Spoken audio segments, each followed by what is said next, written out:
در یک جایی که خورد 10 نفر کشته میشه، سر کشتی از او کافر و بیدین مرتد جهان گپایتان میگیره، فیسبوک هایتان پر میشه، اما قتل یک ملت کامل در یک منطقه هیچ غیرت و ایمان نیست. چرا گپ نمیزنه؟ چرا حرکت نمیکنه؟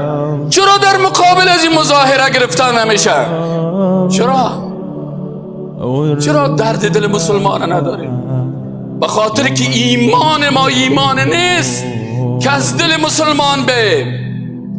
آیا زن سوریه انسان نیست؟ طفل سوریه انسان نیست؟ طفل عراق انسان نیست؟ طفل موصل انسان نیست؟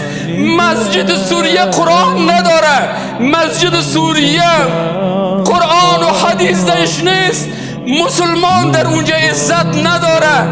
به خاطر 4 تا بی ایمان چقدر چیخ میزنیم، اما به خاطر یک مسلمان در قلب ما هیچ تغییر نمیه و در روز قیامت الله پرسان میکنه از پیش ما و تو که در کجا بودی در حالت مسلمان ها؟ چقدر فکر کردی وقتی که فیسبوک تا چالان کردی یک روز سایل کردی که کل موصل از الف تا به یا در دادن، کلش از بین بردن، خانه هایش چپه کردن، باز تو در پالوی اینمی امریکایی کافر استاد هستی، باز تو پالوی اینمی ترامپ مرتد استاد هستی، باز تو در پالوی اینمی تواقیت از این تواقیت دفاع میکنی، بر از این تواقیت کار میکنی و زحمت میکشی و از این سرسختانه دفاع میکنی.